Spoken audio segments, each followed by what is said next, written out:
This is Jody Sidlauskas, our Associate Archivist at RIT, and today I'm interviewing a graduate from the RIT class of 1964 for Brick City weekend, the class of 1964 reunion here. And we are in the Student Center, and I am with Ed Moshe. And Ed, I'm gonna let you introduce yourself. Okay, I am Edward Moshe, and I am a 1964 graduate of the Photographic Science program. Okay. And were you here for 4 years, Ed? I was here for almost 5 years. Oh. I can explain that. I was originally part of the class of 63, not 64. And after 2+ years, about 2 years, and we were on the quarter system, the first quarter of year 3, junior year, I got off to a lousy start that year, and I decided I would drop out and restart the following year. In hindsight, that was probably one of the smartest things I've ever done. I got a job as a long summer student at Eastman Kodak, and that led to my working for I don't know, about 7 months straight, or maybe even slightly longer than that, and then returning the following year, starting my junior year all over again. And at the end of the junior year, I was also hired back at Kodak again for the summer. Those 2 periods of working for Kodak earned me enough money to pay my own junior and senior year of college. I think my father enjoyed that.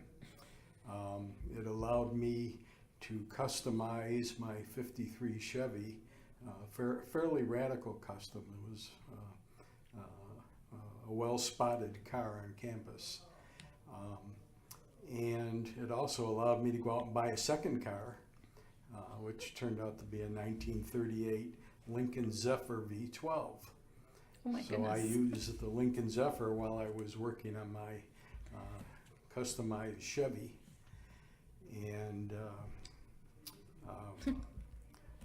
I had enough money, besides paying tuition for 2 years and owning 2 cars and customizing another car, to have spending money and do whatever I wanted to do. In effect, I was making as much money as a college graduate after their first year of work.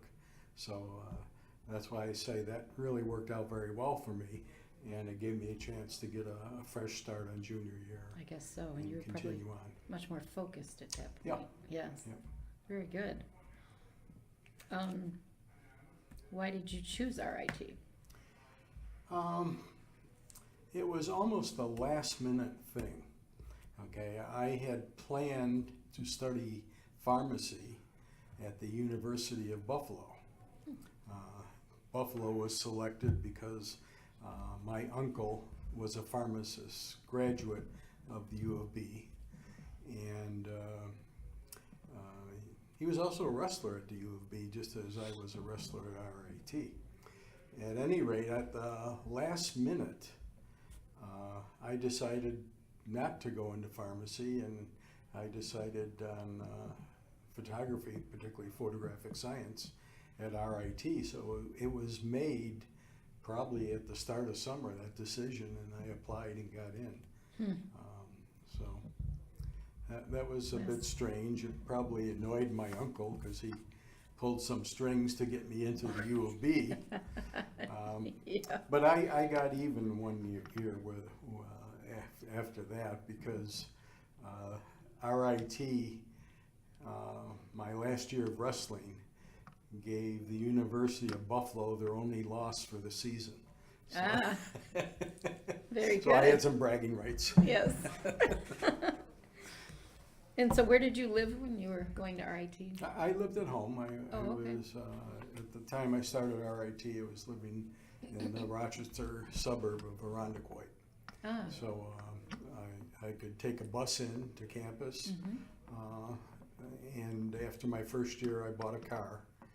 That's the car that I ultimately ended up customizing, but I drove back and forth. So it was an easy way to get in. Mm-hmm.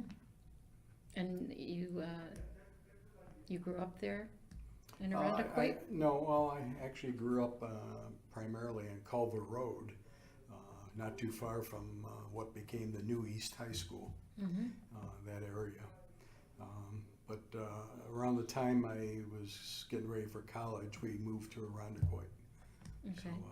So it was out just a little bit further, but it was convenient to drive in. Yeah. Did you think that RIT had a good reputation then?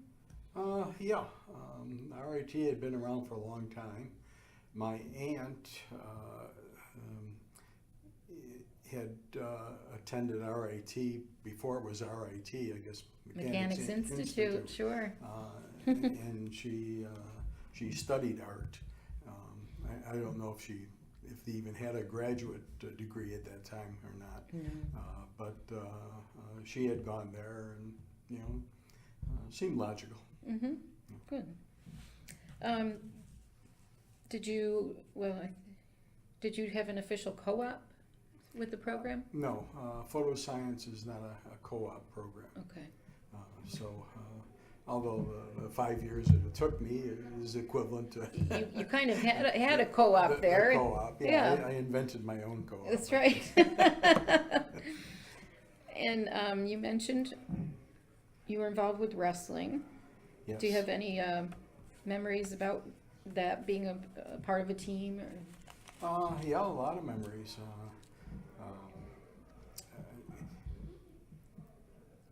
We were just kind of a so-so team.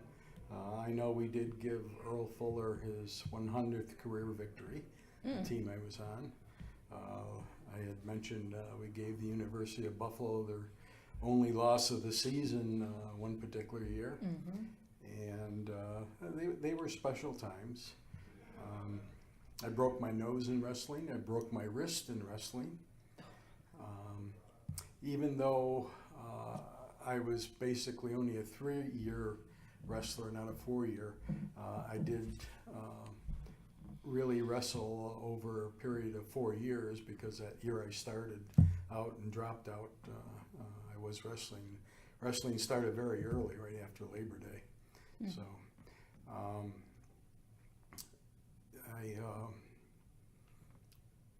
I particularly remember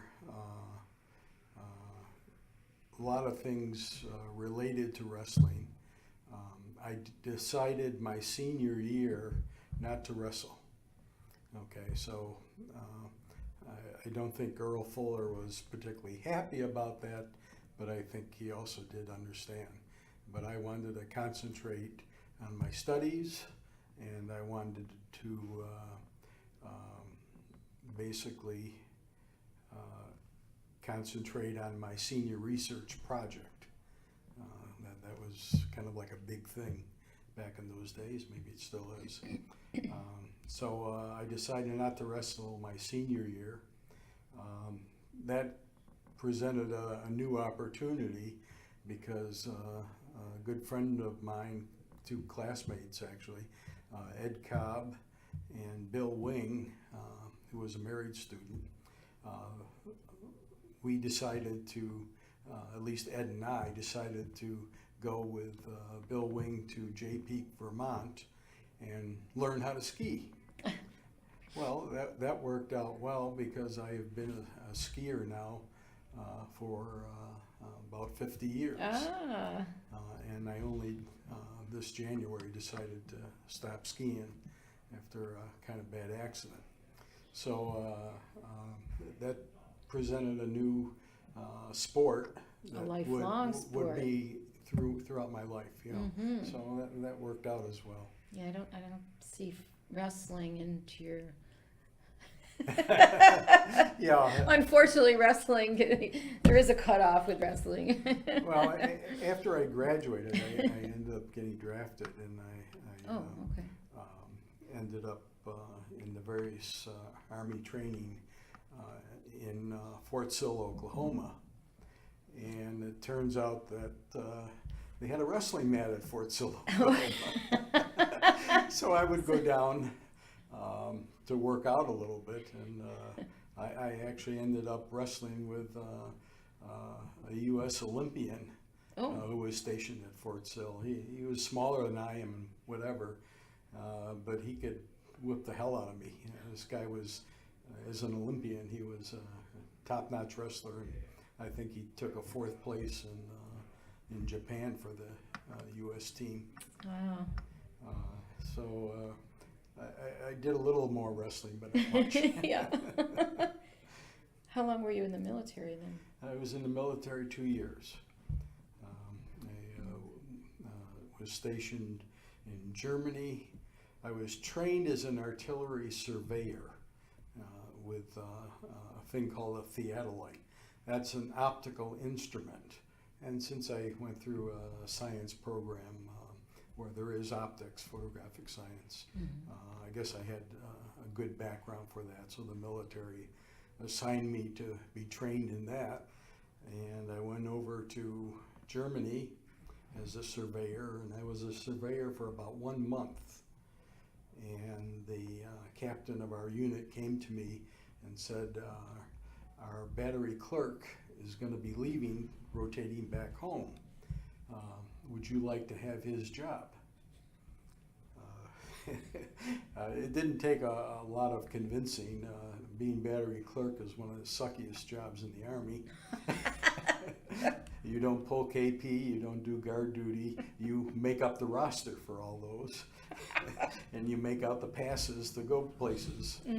So I became the battery clerk of the unit. For the rest of the year. And I basically ran the office. Good place to be. Yeah. So I was in there for 2 years. Okay. Was there anything that you disliked about your RIT days? No. RIT days were good days. I was happy to be here, enjoyed it.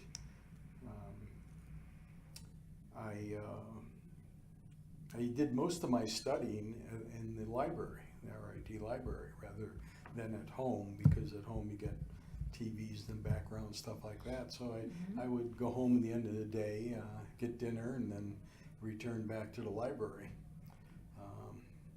And there was even a fun time when that little tiger spirit was a little cub sitting up on the library table, and I'd see him very frequently. Really? And I have some nice pictures of him. You do? Yes, I do. We have some pictures of him in the library on the table. I mean, they were obviously posed because it was a young woman that they posed her with. And but yeah, you'd say he was there more than once then. Oh yeah, he was there a lot. I wonder if that was the handler's way of trying to meet women. I don't know. It might have been. I don't think we were allowed to touch him, but I may have petted him once or twice. But I think you're the first one to mention the tiger. Yeah. Well, what shocked me is I went up and saw him skinned while I was here. I never realized that. I knew he died very early. I thought it was 2 years. Someone said 14 months. Right? I'm not sure which it is. But I was surprised to see him there, so I did photograph him one more time. One and the same. Yes, and Ed is speaking of the Spirit's tiger pelt that we have in the RIT archives today. He is our collection to care for eternity. Because it was a very unique story. It was. I was a part owner. I had a share. You had your dollar share. That's right. And I think that was an event that brought people together. Yeah. Now, they used to have, I don't know if it was the fraternities that had these like carnival type things or whatever. But one day I won a pig here at RIT. Explain. And so I brought the pig home. A live pig? Oh yeah, a live pig. A baby live pig. So like at a carnival or something kind of thing? Something was going on, Some I don't event. know, but I ended up winning him. So I'm thinking, what am I going to do with a pig? And I thought, if I grease him up and take him down to the downtown mall, which was fairly new then, and let him loose, that would really be funny. Well, I didn't do that. I put him in the garage, and a couple days later, my father picked him up, put him in the trunk of the car, and took him out to Lollipop Farm. Now, Lollipop Farm doesn't euthanize the animals, but they find a home for them, so Yes. I guess he got a home somewhere. That's So it's those kind of humorous things, that Yeah. you remember and keep with you in your thoughts. That's a good one. We're going to give away a live pig. Oh, so who were some of your professors, and did you have any favorite?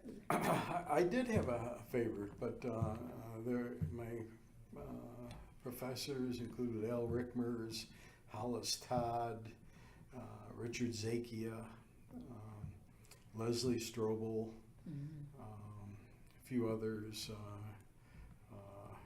Norman, who was kind of like a technician. I forgot his last name now. My favorite was Al Rickmers.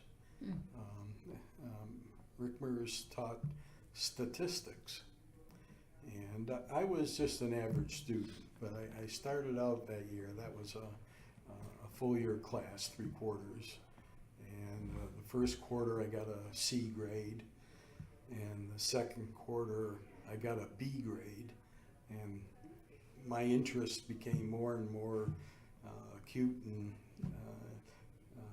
I really wanted to do well. And by the time the third quarter was over, I got an A grade.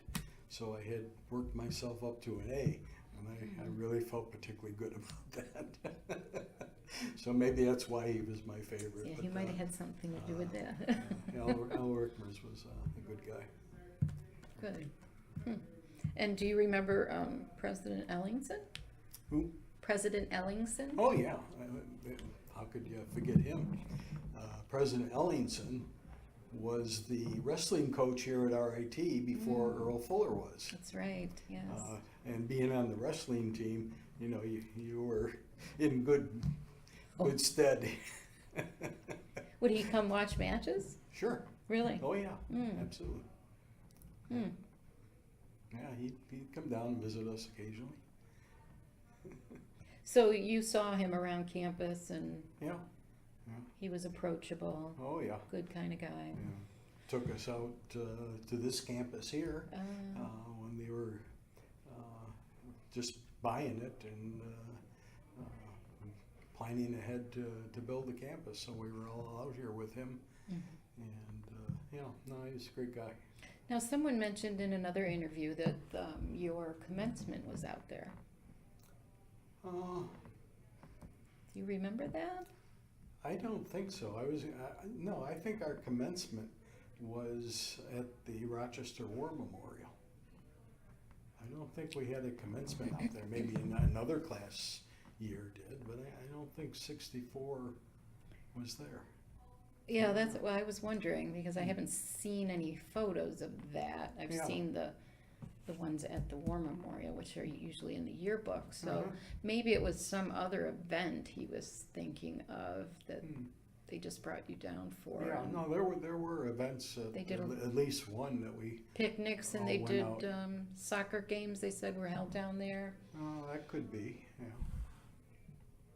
But anyway, you were on this property Oh yeah. Yeah. In the early days. 50 years ago, when there was no buildings. Yeah. Yep.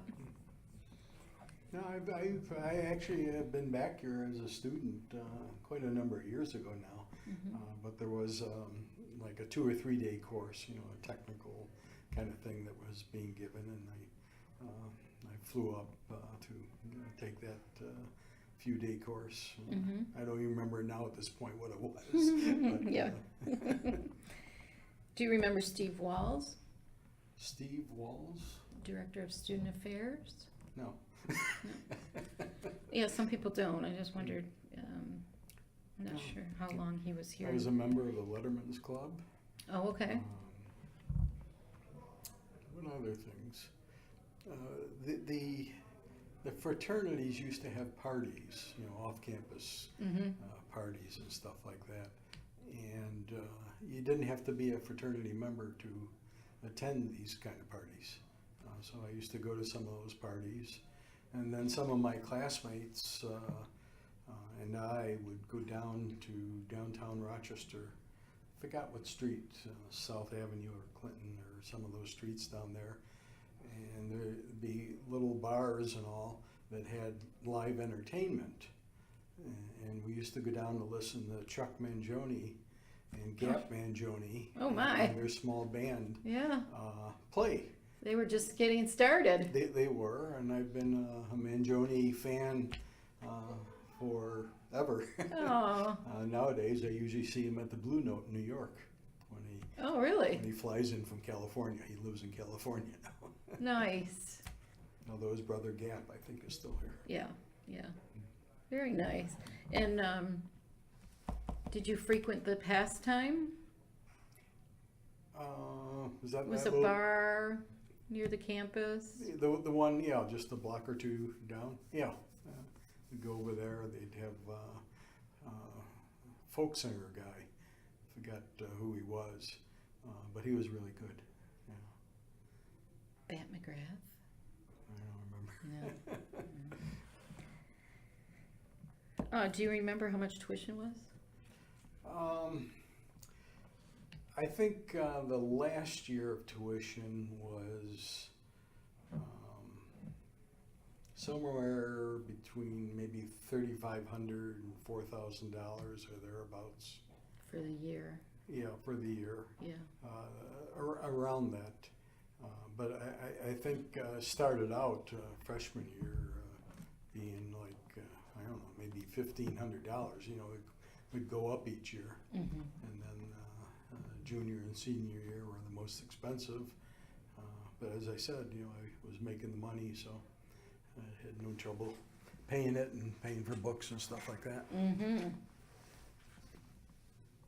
And so how did you use your degree? What was your career after you left RIT? Well, after I left RIT and served my 2 years in the Army, came back here, I was going to go to work for the CIA, and I had an offer from them. But about the same time, there was an ad in the New York Times by RCA looking for an engineer that had experience with light and optics and stuff like that. So I sent a resume down to RCA, and they called me down for an interview. And I flew down, had an interview, and by the time I got home on my trip home and walked in the door, my mother said, RCA called and they made you an offer. Oh. The offer was about 15% higher than the CIA was going to pay me. So that's a no-brainer. Mm-hmm. I accepted the RCA offer. And that was in New York? No, it was in East Windsor, New Jersey, which is about 12 miles from Princeton. And I accepted that position. Mm-hmm. And worked for them for how long? I was there 13 years. Mm-hmm. So that position was primarily mechanical engineering. So in effect, even though I wasn't trained as a formal mechanical engineer, that's been my entire career. Actually optical mechanical engineering. Mm-hmm. And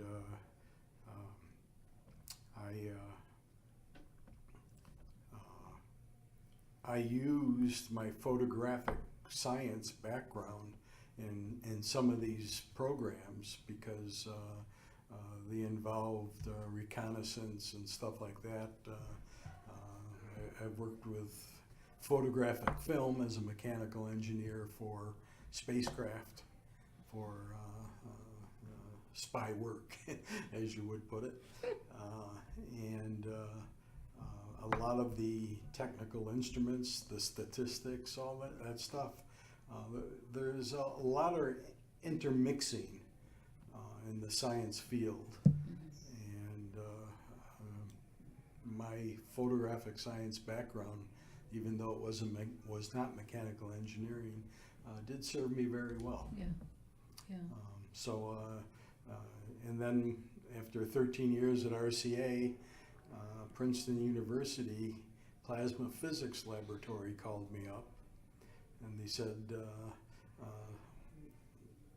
one of your friends who used to work at RCA and working here now has recommended you. We'd like you to come in for an interview.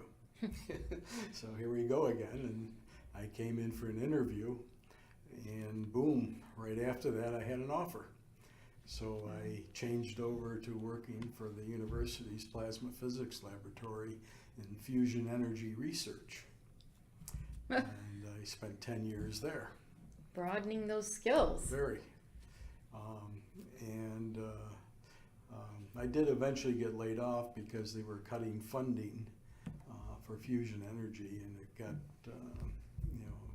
I think after the third layoff, I was caught up in that. So I ended up getting a job with Princeton Gamma Tech, which is a company that makes spectrometers for X-ray and gamma ray sensing. So I spent 15 years there, and then I changed over to Norland Products, which makes interferometers that are used in the fiber optics industry to measure polished optical connectors and all. So that's what I'm still doing now. That's amazing. So You've been been able to very keep up stretched. with the technology and the changes. Yep. And keep your career going. Yeah. Mhm. Very good. Yeah. Well, thank you. And just as a side, I've also been a real estate agent for 34 years. Oh, well, that's your fun. Well, thank you. I want to thank you on behalf of the RIT Archives for sharing your story with us today. And like I said, this will be contributed to the project and at some point be available to others to Okay. share and to keep RIT's